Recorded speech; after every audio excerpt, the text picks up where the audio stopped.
Hello बच्चों आज हम लोग थर्ड लेसन पढ़ेंगे फाइबर टू फैब्रिक। दो लेसन हम लोग पढ़ चुके हैं, आज हम लोग फाइबर टू फैब्रिक पढ़ने जा रहे हैं। तो इससे पहले कि हम लोग ये चैप्टर शुरू करें, थोड़ा सा इंट्रोडक्शन देते हैं बच्चों आपको। जैसा कि हम लोग जानते हैं कि जब से ह्यूमन बीइंग्स इवॉल्व हुए हैं, तब से कुछ ना कुछ वो पहनते ही आ रहे हैं, अपने बॉडी को कवर करते आ रहे हैं। हम लोग कपड़े क्यों पहनते हैं?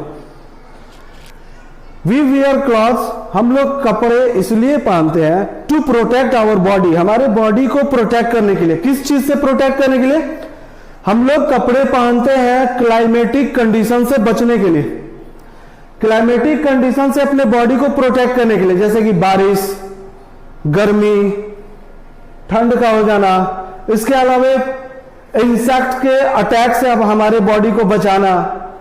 तो इस तरीके से हम लोग जो है कपड़े पहनते हैं। हम लोग कपड़े इसलिए पहनते हैं ताकि हम लोग अपने बॉडी को क्या कर सके, हम लोग अपने बॉडी को प्रोटेक्ट कर सके।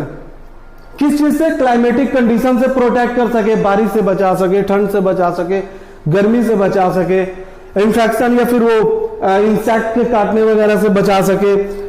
इसके अलावा सोसाइटी में हम लोग क्लॉथ्स पहनते हैं अपने आप को कंफर्टेबल फील करने के लिए, अपने आप को मॉडेस्टी दिखाने के लिए। मॉडर्न जमाना है, लोग कपड़े भी पहनते हैं, different types of clothes wear करते हैं सोसाइटी में, अपने आप को बचाने के लिए भी।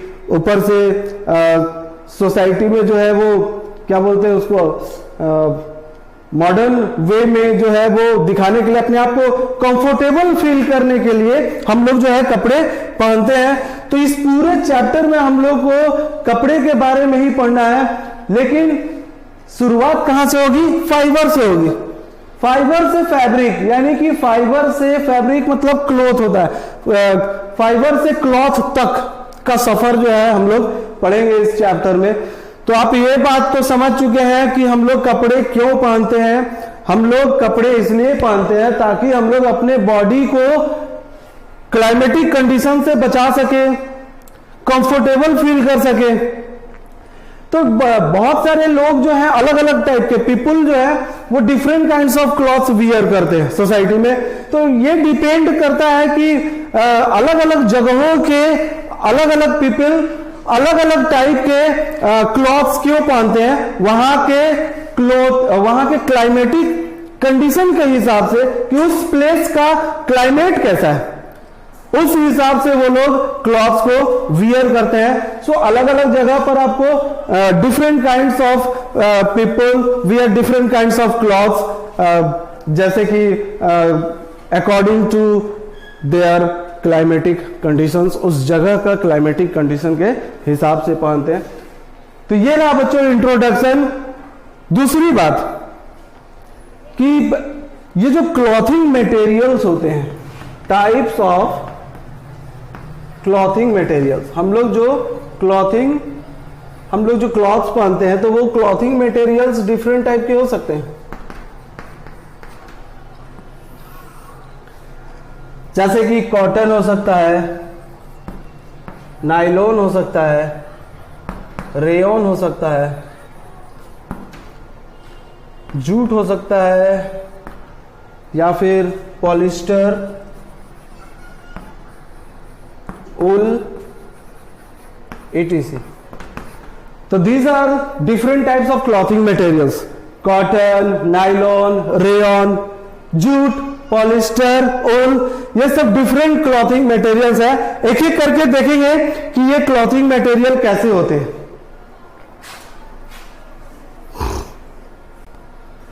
ओके, अब हम लोग डिफरेंट क्लॉथिंग मटेरियल्स के टेक्सचर की बात करते हैं। टेक्सचर मतलब जैसे वो दिखने में लगता है, टच करने में जैसा महसूस होता है बच्चों, तो वो टेक्सचर हम लोग देखेंगे क्लॉथिंग मटेरियल्स की कैसी होती है। अलग अलग क्लॉथिंग मटेरियल के अलग अलग टाइप के होते हैं। जैसे कॉटन है, कॉटन काफी लाइट एंड स्मूथ होता है। लाइट मतलब क्या होता है? लाइट, हल्का, बिल्कुल हल्का, स्मूथ, काफी सॉफ्ट, चिकना होता है। उल कैसा होता है? उल फ्लफी होता है। आपने कई बार उल को टच भी किया होगा, आपने देखा होगा, तो उल जो है वो बिल्कुल भी फ्लफी होता है बच्चों। तो उल का टेक्सचर कैसा होता है? फ्लफी होता है। सिल्क का कैसा होता है? Smooth and shiny. काफी स्मूथ होते हैं सिल्क, और शाइनी, काफी चमक होती है, काफी लस्चरस होते हैं। तो सिल्क स्मूथ और शाइनी होते हैं। Jute is rough in texture. जो जूट का जो टेक्सचर है बच्चों वो रफ है। रफ कहने का मतलब कि थोड़ा सा रुखड़ापन होता है उसमें। Jute is not smooth and shiny, it is rough, ये रफ होता है। रेयन भी बिल्कुल वैसा ही होता है जैसे कि कॉटन की बात है, लाइट एंड स्मूथ, हल्के होते हैं और स्मूथ होते हैं। तो आप देख सकते हैं कि अलग अलग क्लॉथिंग मटेरियल्स के टेक्सचर अलग अलग टाइप के होते हैं। कॉटन लाइट एंड स्मूथ होता है, उल जो होते हैं काफी फ्लफी होते हैं, सिल्क जो होते हैं स्मूथ एंड शाइनी होते हैं, जूट जो है वो रफ होता है, रेयन जो है वो लाइट एंड स्मूथ होता है। अब सवाल ये उठता है बच्चों कि जो कपड़ा हम लोग पहनते हैं, जो क्लॉथ हम लोग पहनते हैं, जिसे फैब्रिक्स भी कहते हैं, तो वो बनता कैसे है? आखिर क्लॉथ किस चीज का बना होता है? तो चलिए उसी पर हम लोग बात करेंगे कि क्लॉथ आखिर किस चीज पर बना होता है। ओके बच्चों, what are clothes are made of? हमारे जो क्लॉथ्स हैं वो किस चीज के बने होते हैं? हमारे जो क्लॉथ्स होते हैं, तो दैट मीन्स कि आप कह सकते हैं कि फैब्रिक्स। हमने आपको बताया कि क्लॉथ्स को फैब्रिक्स भी बोलते हैं। तो हमारे जो फैब्रिक्स यानी कि क्लॉथ्स जो होते हैं वो किसके बने होते हैं? वे बने होते हैं यार्न्स के। ये जो फैब्रिक्स होते हैं वो बने होते हैं यार्न्स के। अब आप बोलेंगे सर ये यार्न्स क्या होता है? बट आप ये ध्यान में रखिए कि कोई भी कपड़ा जो है वो यार्न्स का बना होता है। और यार्न्स क्या होता है वो आपको हम बताते हैं। यार्न्स को जब आप खोलेंगे तो आप देखेंगे कि बहुत थीन थ्रेड लाइक स्ट्रक्चर होता है। तो yarn is made of very thin thread like structures. जो यार्न होते हैं वो बहुत ही पतले थ्रेड लाइक स्ट्रक्चर से बने होते हैं। उसको अरेंज करके बनाया जाता है। बहुत सारे पतले पतले धागे जैसे स्ट्रक्चर होते हैं, उनको अरेंज करके बनाया जाता है, उसे यार्न कहते हैं। और यार्न से तैयार किया जाता है फैब्रिक यानी कि कपड़ा। तो ये जो थीन थ्रेड लाइक स्ट्रक्चर्स है बच्चों, बहुत पतला पतला थ्रेड लाइक स्ट्रक्चर होता है, हम लोग उसी को क्या बोलते हैं? फाइबर्स। उसी को हम लोग फाइबर्स बोलते हैं।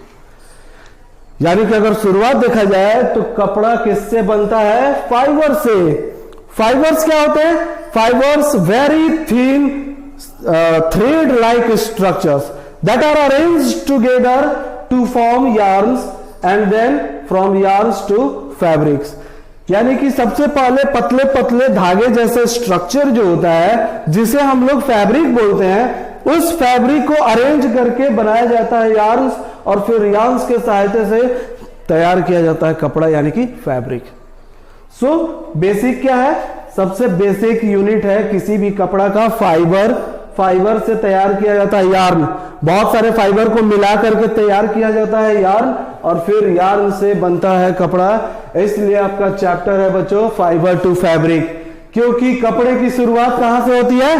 फाइबर से होती है। हर क्लॉथिंग मटेरियल, जो भी क्लॉथ्स तैयार किया जाता है वो फाइबर से तैयार किया जाता है। अब हम लोग देखेंगे कि ये फाइबर जो है वो कितने तरह के होते हैं। बट अगर आपसे पूछा जाए कि फाइबर क्या है, तो आप बोल सकते हैं कि fibres are thin thread like structures through which fabrics are made, जिसके सहायता से फैब्रिक्स जो है वो तैयार किए जाते हैं। ओके बच्चों, तो टाइप्स ऑफ फाइबर्स देखते हैं। आप फाइबर समझ गए क्या है? Fibres thread like structures, okay, जिससे कि फैब्रिक तैयार किया जाता है, जिससे कपड़े तैयार किए जाते हैं। फाइबर्स दो तरह के होते हैं, एक होता है नेचुरल फाइबर्स और एक होता है सिंथेटिक फाइबर्स। सिंथेटिक का मतलब होता है बच्चों आर्टिफिशियल, भी आप इसे कह सकते हैं आर्टिफिशियल फाइबर्स। नेचुरल फाइबर्स क्या होते हैं? Very simple. फाइबर्स दो टाइप के होते हैं। There are two types of fibres, natural fibres and artificial fibres which is also known as synthetic fibres, जिसको सिंथेटिक फाइबर भी बोलते हैं। ये जो नेचुरल फाइबर होते हैं ये वेरी सिंपल है। नेचुरल फाइबर्स जो नेचुरली प्राप्त होते हैं, जो फाइबर्स नेचुरली प्राप्त होता है जैसे कि प्लांट से और एनिमल से, वैसे फाइबर्स को नेचुरल फाइबर्स बोलते हैं। दूसरा है आपका सिंथेटिक फाइबर्स, जिसे हम लोग आर्टिफिशियल फाइबर भी बोलते हैं। तो जो फाइबर नेचुरली प्राप्त नहीं किया जाता है, आर्टिफिशियली उनको तैयार किया जाता है, मैन मेड होते हैं, इंसान उसे तैयार करता है आर्टिफिशियली, नकली तरीके से, नॉट नेचुरली। तो ऐसे फाइबर्स को हम लोग सिंथेटिक फाइबर्स बोलते हैं। बात समझ में आ गई बच्चों?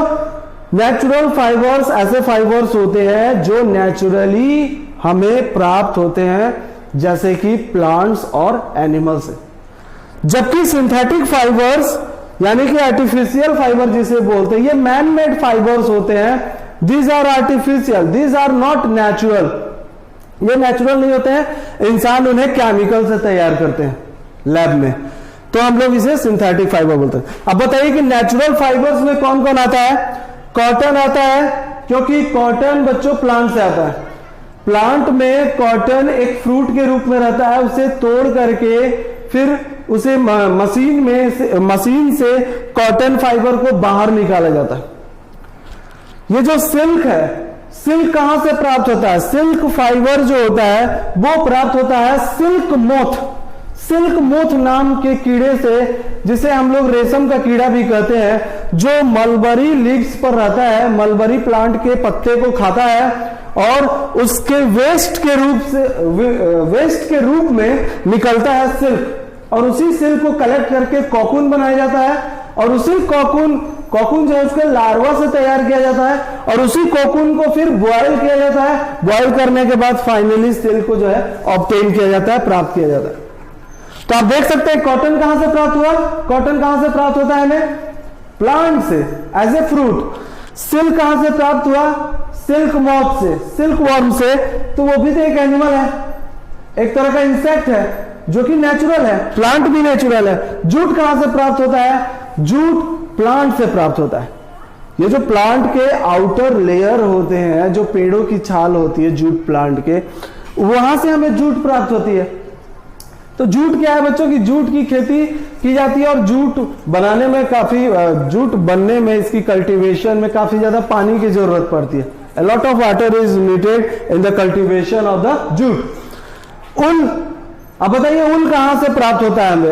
हम लोग जानते हैं बच्चों कि ऊल यानी कि ऊन जिसे कहते हैं, या तो भेड़ के बालों से, या फिर कैमल से, या फिर रैबिट से, तो या फिर याक वगैरह से। तो ये सारे के सारे चीज, ये जितने भी फाइबर हम लोग नेचुरल फाइबर्स में एग्जांपल लिखा है, आप खुद मिलाकर देखिए, या तो वो प्लांट से प्राप्त होता है या तो किसी एनिमल के बॉडी से। तो ये देखिए कॉटन प्लांट से प्राप्त होता है, ये जूट प्लांट से प्राप्त होता है, ये सिल्क, ये उल एनिमल से प्राप्त होता है।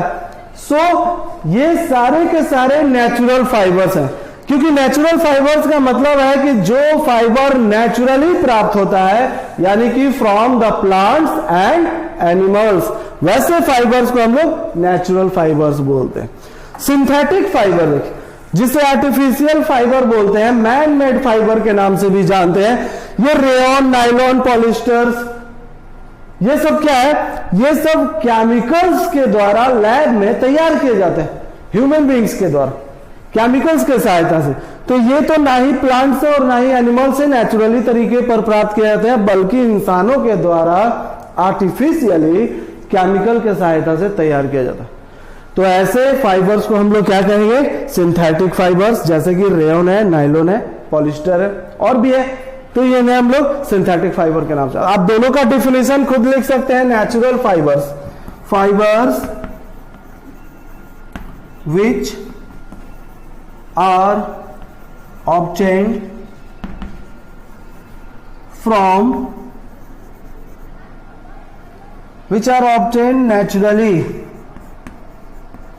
naturally from plants and animals।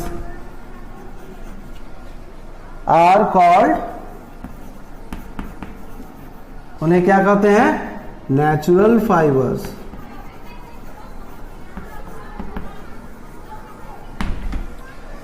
Fibres जो नेचुरली प्लांट्स और एनिमल्स से प्राप्त होते हैं उन्हें नेचुरल फाइबर्स बोलते हैं। फॉर एग्जांपल आप ये सब दे सकते हैं, कॉटन, सिल्क, जूट, उल।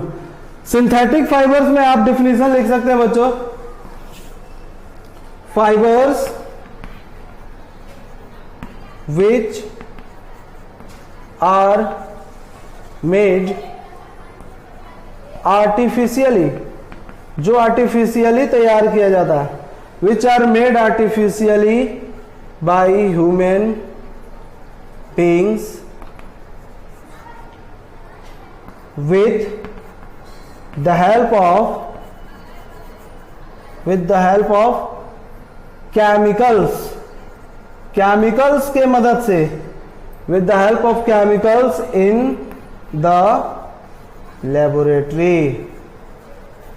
laboratory में तैयार किए जाते हैं। फाइबर्स जो आर्टिफिशियल यानी कि नकली तरीके से ह्यूमन बींग्स के द्वारा केमिकल के मदद से बनाया जाता है लेबोरेटरी में, उसे हम लोग सिंथेटिक फाइबर बोलते हैं। तो सिंथेटिक फाइबर में ये रेयोन, नायलॉन, पॉलिस्टर आप एग्जांपल दे सकते हैं। ओके बच्चों, अब हम लोग देखते हैं नेचुरल फाइबर से क्या फायदा है, क्या लाभ है नेचुरल फाइबर्स के। Advantages of natural fibres. Natural fibers are a renewable resources and can be obtained when required. ये जो नेचुरल फाइबर्स होते हैं बच्चों, ये रिन्यूएबल रिसोर्सेज होते हैं, मतलब एक बार खत्म होने के बाद फिर से उन्हें दोबारा प्रोडक्शन प्राप्त किया जा सकता है, फिर से उन्हें हम लोग प्राप्त कर सकते हैं। ऐसा नहीं कि एक बार समाप्त हो गया तो दोबारा बनने में लाखों साल, करोड़ों साल लगते हैं, नॉन रिन्यूएबल है, ऐसा कुछ नहीं है। नेचुरल फाइबर्स रिन्यूएबल रिसोर्सेज होते हैं, उन्हें दोबारा रिन्यू किया जा सकता है, फिर से तैयार किया जा सकता है। एंड जब जरूरत पड़ती है या जब जरूरत पड़ सकती है हम लोग उन्हें प्राप्त कर सकते हैं, हम लोग नेचुरल फाइबर को प्राप्त कर सकते हैं।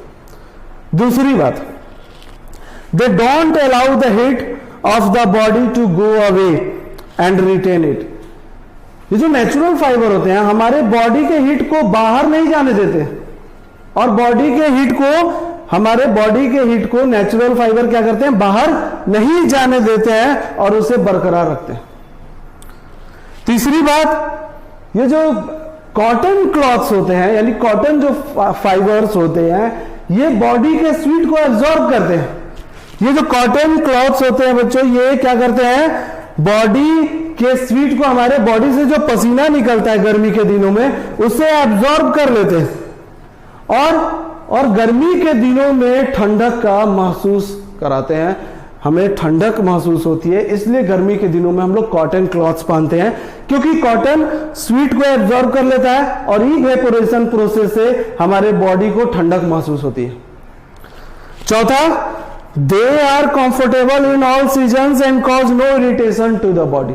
ये नेचुरल फाइबर्स जो होते हैं ये हर सीजन में कंफर्टेबल होते हैं, काफी सुविधाजनक होते हैं, काफी कंफर्टेबल होते हैं और हमारे स्किन में कोई भी इरिटेशन क्रिएट नहीं करते हैं, यानी कि चिड़चिड़ापन क्रिएट नहीं करते हैं। So they are very comfortable for our skin and for our body.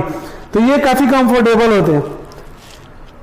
पांचवा, their production and processing is eco friendly. Natural fibres को तैयार करना, उनका प्रोडक्शन करना, उनको प्रोसेस में लाकर उन्हें प्राप्त करना, ये सब के सब इको फ्रेंडली है। कोई भी हमारे नेचर के साथ छेड़छाड़ नहीं होता है, कोई भी पॉल्यूशन बच्चों नहीं होता है, क्योंकि ये नेचुरली तरीके से प्राप्त होते हैं, इसलिए इनका प्रोडक्शन और इनका प्रोसेसिंग इको फ्रेंडली होता है, बिल्कुल इको फ्रेंडली होता है। अब डिसएडवांटेज देखते हैं।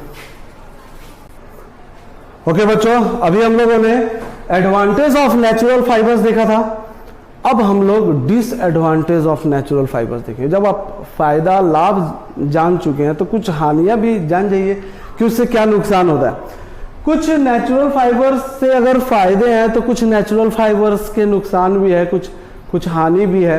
वो देखते हैं क्या है। जैसे कि moisture absorption causes the fibres to swell और shrink.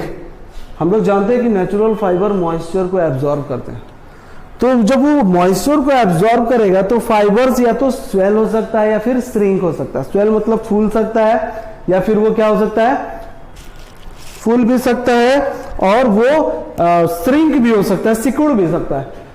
They have lower durability, मतलब कि ये जो नेचुरल फाइबर्स होती हैं ये लास्ट लॉन्ग, वेरी लॉन्ग नहीं होते, ये बहुत लॉन्ग टाइम तक नहीं चलते हैं। इनकी जो ड्यूरेबिलिटी है वो कम होती है, क्योंकि वो बड़ी जल्दी इंसेक्ट्स और अदर जो होते हैं मॉथ्स वगैरह उनके द्वारा प्रभावित हो जाते हैं, अफेक्टेड हो जाते हैं।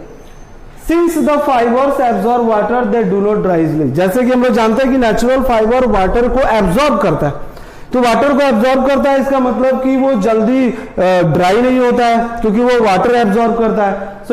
So they do not dry easily. They are attacked by moths and other insects. ये जो नेचुरल फाइबर्स होते हैं वो मॉथ्स जैसे चूहा वगैरह या फिर दूसरे इंसेक्ट्स वगैरह उनके द्वारा अटैक्ड होते हैं, उनके द्वारा प्रभावित होते हैं। तो ये भी चीज होता है बच्चों, इसलिए इनकी जो ड्यूरेबिलिटी है वो कम होती है। दे श्रिंक ऑन ऑर्डिनरी वॉशिंग। ये ऑर्डिनरी वॉशिंग जो जनरली तरीके से हम लोग नेचुरल फाइबर्स को वॉश करते हैं तो भी श्रिंक कर जाता है, काफी वो मुड़ जाता है, जिसे क्रीज किया जाता है। और अगर हम लोग क्रीज भी करते हैं तो ये क्रीजिंग ज्यादा दिनों तक नहीं रहती, वो फिर से श्रिंक करने लग जाते हैं। तो कुछ हानियां हैं, कुछ कमियां हैं, कुछ खामियां होती है हर चीज में। अगर कुछ उनमें गुण है तो कुछ खामियां भी होती है। तो नेचुरल फाइबर्स में हम लोग जब नेचुरल फाइबर्स का देखें तो एडवांटेज भी है और डिसएडवांटेज भी है। कुछ गुण है, कुछ अच्छे गुण है, कुछ फायदे हैं, तो कुछ नुकसान भी है, कुछ कमियां हैं उनमें। तो इस तरीके से आप ये सारे चीज को नोट कर लीजिए और आप याद रखेंगे कि नेचुरल फाइबर से क्या फायदा है और नेचुरल फाइबर के क्या क्या घाटे हैं, क्या क्या नुकसान है उनके, advantages and disadvantage. Next class में बच्चों हम लोग फिर डिस्कस करेंगे दूसरे टॉपिक पे, अगले नेक्स्ट टॉपिक पर।